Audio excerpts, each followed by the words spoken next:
So, bali ito yung lalagay ko dito sa center para very attractive. So, sana hindi siya magbago. Lagi sanang ganyan. Amazing yung ano niya, pagka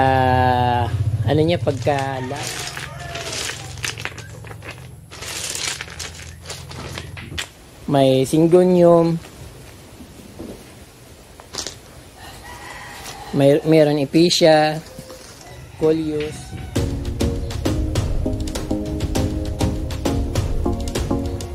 So malawak na yung space.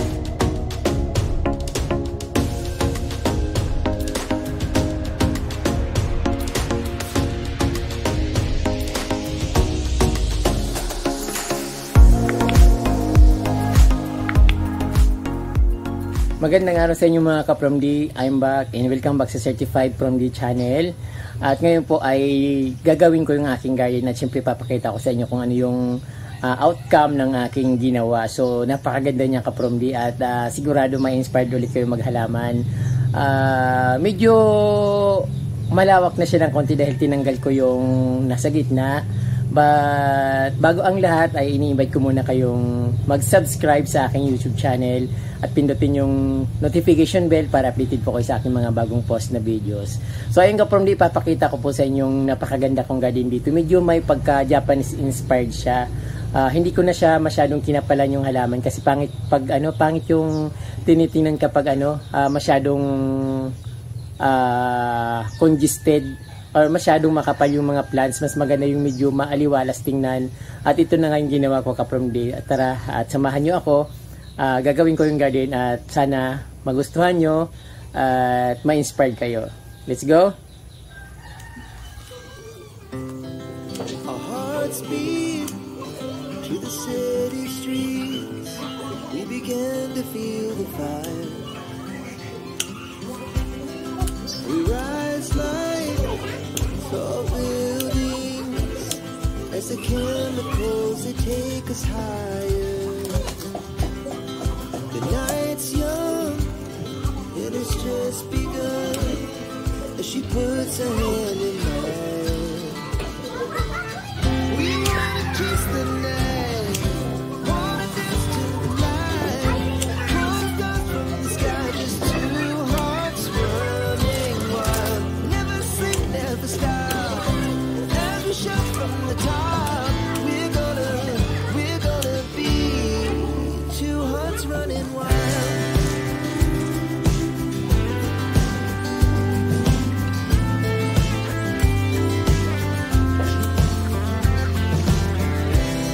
Yeah, the morning is the afternoon. We lay awake in bed. The glass so loud as the hours pass. We're gonna do it all again. We wanna chase the night, wanna dance to the light, pull the stars from the sky, just two hearts running wild. Never sleep, never stop, as we shout from the top. We're gonna be, we're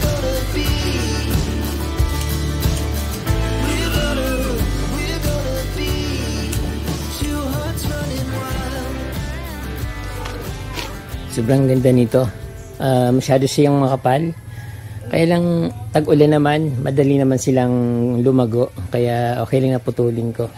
Pero nasasayang ako pag ganito kakapal yung mga ginugupit ko kasi ang ganda niyan tingnan. Pero ayan, kailangan talaga. Pag tumaas na kasi hindi na maganda. Kapag ganyan lang, super ganda talagang tingnan. Pero pag once na tumaas, so ayan, hindi na maganda katulad nung nasa backyard ko sa likod. Kailangan kong putulin.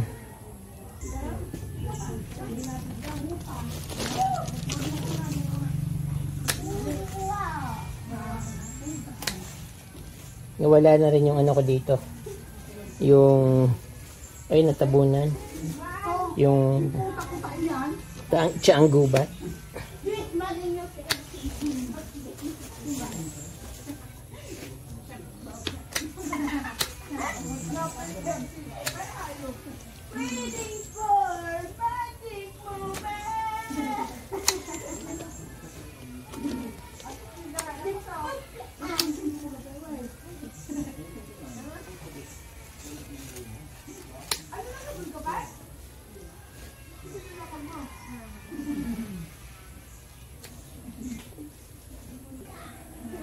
Yung mayana sayang, pero kailangan kong putulin din ito.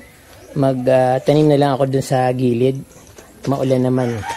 At madali siyang gumanda ngayon. Pero dapat paramihin ko ulit siya. So yung mga pinutol ko dito, dadami naman kagad yan. Mga ilang araw lang.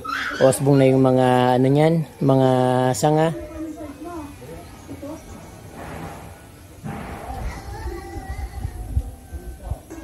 Tatanggalin ko na itong ano dito, bromeliad sa gitna para mailigay ko sa iba para lumawak dito yung aking garden.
what's wrong and why you never said you felt that way.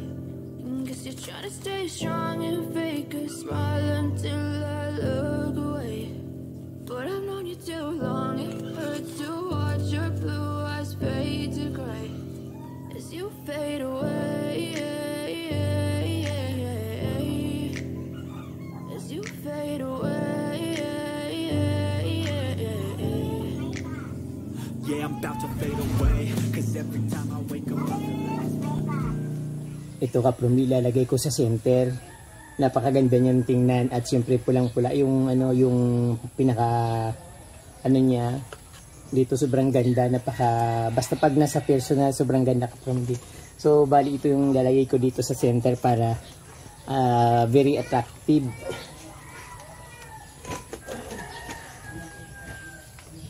Nalagyan ko na ng ano doon, bromeliads, yung mga nasa gitna. Nandito sa gitna. Binalik ko dito kasi dati nandito na talaga siya, kaya lang sabi ko gusto ko na didiligan siya. That time mahirap yung tubig.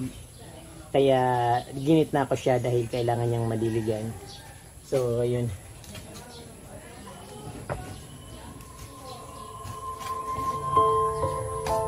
Hinukayan ko ng konti para hindi siya matumba.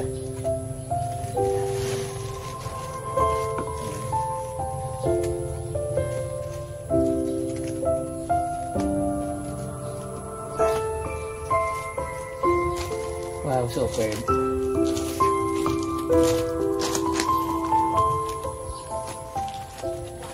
Ayan. Ganyan siya kaganda ka from D. Tapos nilagyan ko pang mga ibang ano dito, yung mga begonia star. So kulang pa yung mga halaman na nilagay ko dito kasi hindi pa ako tapos. Maglalagay pa ako ng ferns. Ayan, very colorful, napakagandang tingnan. At ayan, yung nandito, ayan, tinapos ko na yung lupa na natataniman ko dyan. Ayan, ay, yung nilipat ko doon na lupa. So ayan, maganda na ulit.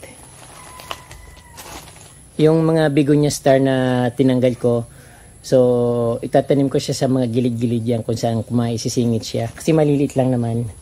At maganda talaga siyang isingit yan kasi bagay na bagay sa bromeliads. Sa kulay nila at yung malalaking dahon. Ang gandang tingnan. Superb. Maglalagay ako dito sa center ng isang begonia, yung makulay na begonia. So, watch out.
Ito na nga mga ka-From D, ginawa ko na yung garden ko dito at syempre pinutol ko muna yung mga copper plant dito sa ground para lumitaw yung mga halaman dyan na nakatayo at syempre mayroon pa rin mga natira. Yung iba, itinanim ko ulit para medyo kumapal pa. Then yung mga ano ko dito, yung mga Persian shield, ayun pa rin, nandiyan pa rin sila. Tapos yung mga croutons. So ayan, yung ano ko medyo lumitaw na kasi nga tinanggal ko yung mga nakaharang sa kanya, yung mga nagtataasan na copper plant. So yung African talisay medyo lumitaw na yung kulay. So ayan, dito naman yung aking bromeliads dito. Medyo may mga ano niya, suhila katulad nung pinakita ko sa inyo dati. Then yung aking may flowers na yung Mexican Pitonia. Napakabilis itong lumago. Pinutol ko na nga yung iba kasi gusto ko mas malago siya. At ayaw ko ng isang piraso lang na napakataas kasi hindi magandang tingnan. So payat. Kaya pinutol ko. So may natira pa na isa, hindi ko napansin. Pero at least may flower na siya. At dito naman yung aking Acalypa plants. But medyo iba ito kapag dun sa mga nakikita natin na Acalypa na kulay orange. Pero something ganito rin naman ang dahon niya. Kakaiba nga lang ito kasi yung mga dahon niya hindi siya masyadong kukunti yung lace, parang ganun. Then ayun yung aking ano dito, golden rosary na kakagupit ko lang at yung mga croutons na nakahambala niya pinutol ko na. So yan ang plants ko dito sa harap at syempre super ganda ka-From D at ayun, napaka maaliwalas tingnan, napakaganda niyang tingnan, lalong-lalo na itong favorite ko na plants na parang apoy yung ano niya, yung dahon niya, yung crouton na ano na yata ito ng hangin. So ayan, ang ganda-ganda ng pagkayelo niya, para siyang apoy, tapos yung ano sa orange yung sa ilalim. Ayun. Siyempre hindi lang yung croutons ko, maraming croutons ako dito. Yung iba naman yung ka-From D, nasa pat pa rin, katulad nito nasa paso pa rin ito. Hindi ko siya tinatanggal sa paso kasi inaantay kong lumago yung mga nasa likuran para pag tinanggal ko ito, maganda nang tingnan yung ano nandito sa likuran o yung matitira. Mayroon din ako diyan mga mayroon din ako dito ng Eugenia plants pero ang tagal lumaki. So ayan, itong gusto kong lumaki kasi kaya habang di pa siya lumaki, yung mga croutons nilalagay ko dyan. Ito nasapat pa rin yung kaprom dito. Tapos yung mga nasa ground, nasapat yung karamihan dyan. Then ito naman kaprom yung lush, super lush na ano dito, copper plant. So ayan, pinutol ko na. So kalibil niya na lang yung ground. Pero siyempre hindi ko naman siya sasagarin para may natitira pa rin na kulay. Para mayroon partner yung white stone ko dito na medyo dark. Tapos white. So yun sinasabi ko sa inyo na dark and white. Magandang tingnan. So ito naman yung mayana ko. Hindi ko pa siya tinatanggal kasi gusto ko siyang paramihin. At bago ko siya tatanggalin, papakita ko muna sa inyo. Ayan nga. Andyan na siya. So kailangan kong tanggalin yan dahil mataas siya. Hindi siya bagay na nasa unahan. That time kasi hindi ko naman alam na lalago siya kasi mainit nung tinanim ko siya. Hindi ko iniisip na lalaki dahil pakiramdam ko siya mamamatay. Then ayun, ang aking napakagandang dito, Persian shield. Pinutol ko na yung iba niyan. Sabi ko magtitira lang ako ng konti para at least mayroon pa rin kulay. Kasi pag pinutol ko ng bigla-bigla, hindi magandang tingnan. Parang dry na dry. Kaya ayan, may tinira ako ng mga sanga doon sa gilid. At ayun nga, napakagandang tingnan ng mga dahon nila. Wow.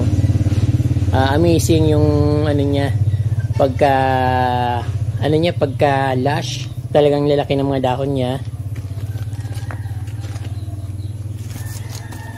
Din dito naman, natutumba na yung mga dahon ng sobrang lakas kasi ng ulan. Yung mga dahon ng Rage Plus na Caladium, natumba na. Pero andyan pa rin naman yan. Ayan, may natira pang isang nakatayo. So marami akong Caladium na Rage Plus dyan. Natabunan lang kasi yung lupa dyan ay mababa. Kaya tinabunan ko ng mas makapal. Kaya hindi ko na makita yung mga Caladium ko dyan. Then, ayan yung ko, dyan sa gilid. Meron ng Calathea, tea plants. Ayan, magkakaiba-ibang mga tea plants na nandiyan sa gilid. So, gusto kong dumami ito kasi bibihira lang kasi yung may ganyan. At syempre yung paparamihin ko pa rin yung mga pula. Pero sa likod, marami akong tea plants na tinusok doon. So, nabubuhay naman siya. So, ayan.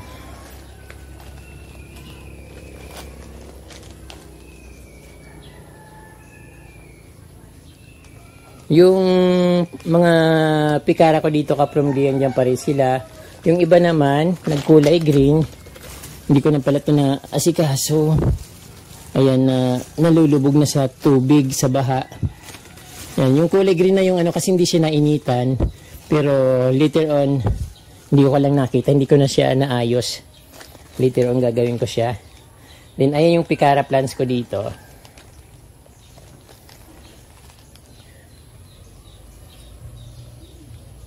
So, ayun kaprom yung nasa gitna ng mga bromeliads, nilagay ko dyan sa gilid. At yung sinasabi ko na medyo may Japanese inspired yung aking garden dito sa front yard. So, ito naman kaprom yung nakatawag pansin na kulay pink na coleus. Ayun, napakaganda niya. Kala ko mamamatay kasi matubig na naman ngayon, puro palaging basa. So ayan ang aking Japanese inspired na pagkaayos dito. Hindi ko masyadong kinapalang kapromdi. Yung mga bromeliads lang na dating nasa gitna yung nilagay ko dyan. Naisip ko kasi pag makapal, hindi na masyadong cozy. Parang ganun din, parang hindi ko rin inayos pag sobrang kapal. So dyan sa ng mga bromeliads, dyan sa baba, mayroon akong tinanim na yung pencil na Sansevieria or snake plant. So ayan mga nilagay ko diyan. Tapos nilagay ko rin dito yung aking yung Mickey Mouse na cactus, pero mukhang na ano siya oh, na lalanta. Kala ko hindi nalalanta ang cactus. Mayroon akong ano dyan, begonia star. So yung mga begonia star na nandito sa gitna, bandang gitna dito, so nilipat ko dyan sa gilid. Ito naman yung pikara na dati na pinutol ko na sobrang last at ay naka-recover na, pero hindi naman siya ganun kaganda na, pero syempre pag tumagal gaganda pa rin siya dahil bagong lipat lang naman siya dyan. At least mga 2 months or 3 months. So ayan, bromeliads na yung malilit yung dahon. Mayroon akong begonia. Ayan. Nilagyan ko rin ng black epicea dito para pag may konting kumukontra sa puti. Nilagyan ko siya dyan. Then ito naman yung parang syngonium na parang marble. White marble. Hindi ko naman tandaan. So yung ko dito Kaprom D, isang pedaso or isang piraso na bromeliad, ito yung Kaprom D yung pumupula. Ayan, dumami na. So hinayaan ko na lang kasi pag inalagaan, lalong parang namamatay siya. So nung pinabayaan ko, dumami yung mga niya, mga branch. At ito parang may nagpa-flower siya. Ayun parang hindi ko alam kung flower or sanga. Maliit lang, ayun So another begonia. Ito naman yung parang pula yung likod, pero parang nag-reflect yung kulay niya sa ibabaw niya. Parang nagkukulay green-orange, pero yung likod niya ay yung kulay pula. Mas maganda sana kung yung ito yung nasa ibabaw, yun na yung nasa ilalim, kasi mas magandang tingnan yung pula. Ayun. Siyempre yung pinagmamalaki ko sa inyo na bromeliads na napakaganda.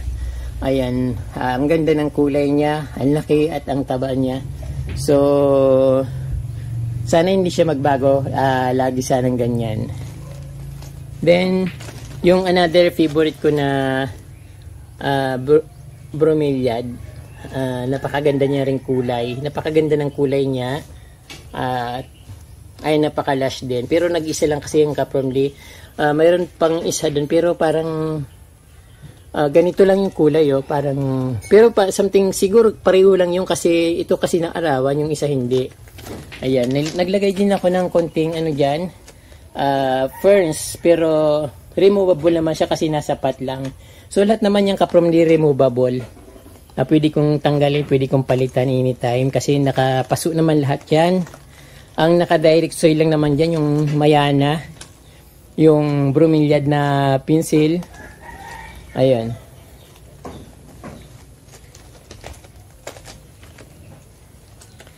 Ayan, napakagandang tingnan. Medyo madilim nga lang dito kasi pa siya ng araw. So, natatakpan yung araw ng bahay kaya medyo madilim dyan sa bandang dyan. Maganda dito kumuha hapon kaya lang palaging nag-aamba yung ulan.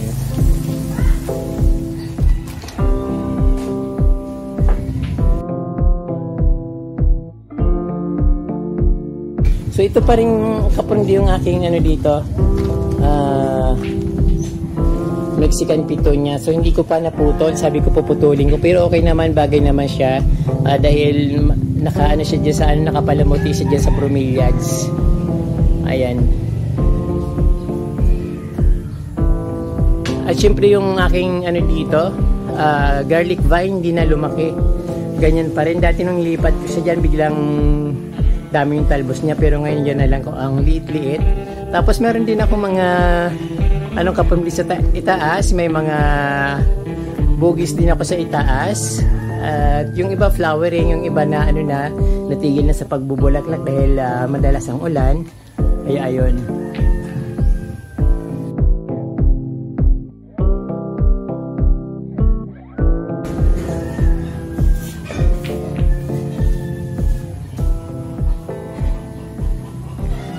So ayun, dito naman tayo sa may bandang gate Kaprom D. Dito nga pala Kaprom D, hindi ko pa ito masyadong naaayos. Mayroon kasi binabalak dito. Ito kasi gusto kong tanggalin. Ang kasi masikip dito sa banda dito sa may pinaparkingin ko ng motor. Gusto kong i-remove ito ulit, kaya lang naisip ko baka mamatay na naman kasi ito dati nang galing doon sa sa may garahe. Tapos nilipat ko dito yung isa nga namatay. Napakahirap kasing palakihin ito. Napakahirap buhayin ito. At konting galaw lang namamatay siya. Pati itong aking ang laki na, hindi ko alam kung mabubuhay ito kapag tinanggal ko. Siguro puputulin ko lahat yung mga dahon niya para pag ini-replant ko mabubuhay siya. So ito pag tinanggal ko dito 50-50 na lang yung buhay nito kasi kakaripat ko lang yun dyan, then ay nililipat ko na naman. Yung aking Monica maganda pa rin. Then yung mga croutons ko na nandito, meron akong mga naka-direct soil na crouton. Tapos karamihan dyan nasapat pa rin. Katulad ng sinabi ko dati na nasapat yung mga croutons ko dyan.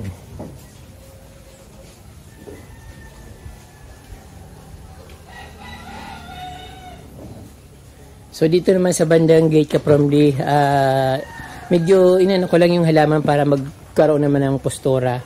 Medyo nilagay ko siya sa mga tabi, hindi ko pinag-iwalay ko na yung mga dating pinagsisiksik ko dito para madiligan ng ulan. So ngayon medyo may mga nilagyan ko na sa mga gilid-gilid. Pero hindi ko pa naman siya naayos ng todo, kaya ko pinakita Kapromdi kasi may mga paparating na bagyo. Ayaw ko sanang pakita pa para maayos ko ng mabuti, pero sabi ko baka halukay ng bagyo, so hindi ko na maipapakita sa inyo kung gaano kaganda yung aking mga halaman dito. So ayan, birilas yung aking mga plants. Yung nakamix dito, napakaganda niyang tingnan, halo-halo. Yung pikara ko maganda pa rin. Yung mga inalis ko na Assisticia or Anastasia dun sa may haligi ng pagoda ko, ayan, maganda at very lush. So balikan natin yung aking bagong gawang front yard na napakaganda. So ayan,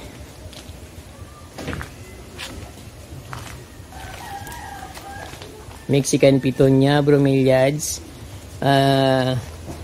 Ayan, kumpleto yung mga halaman ko dyan. May mayana, may ferns, may begonia, bromeliads, may cactus, may syngonium, mayroon epicia, coleus, ferns. So ay napakadami. Siyempre dahil natanggal na yung mga matataas na halaman, ito nakikita dito Kapromdi na very cozy. So hindi siya katulad nung pinakita ko nung pagdating ko dahil yun kasi umaapaw, parang walang kaayusan, pero ngayon na napakalinis at very white yung halaman yung stones.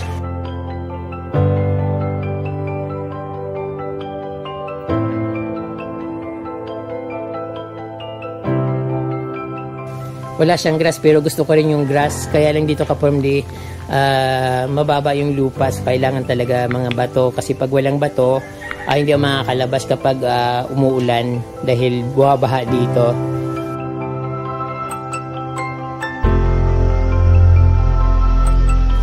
So dahil sa mga white stones na yan, malaya akong nakakagala sa pag uulan kahit na bahang-baha na sa kanila, dito walang, parang baliwala lang. So ayan.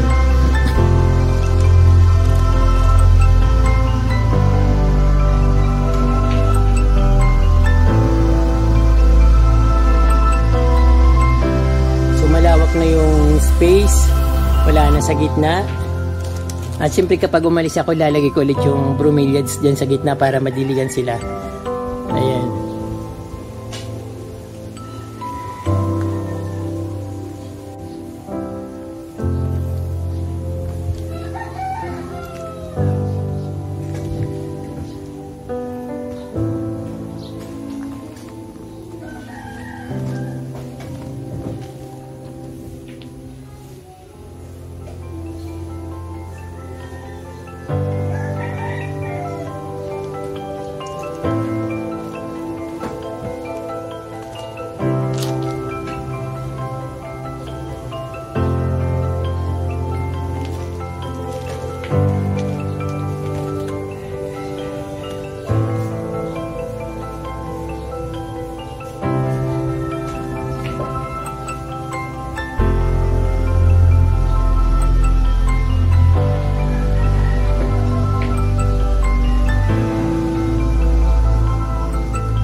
So ayan po mga ka-PROMD, pinakita ko na sa inyo kaagad kasi nangangamba sila sa Baguio. Baka pag biglang dumaan yung Baguio, hindi ko na sila maipakita ng ganun kaganda.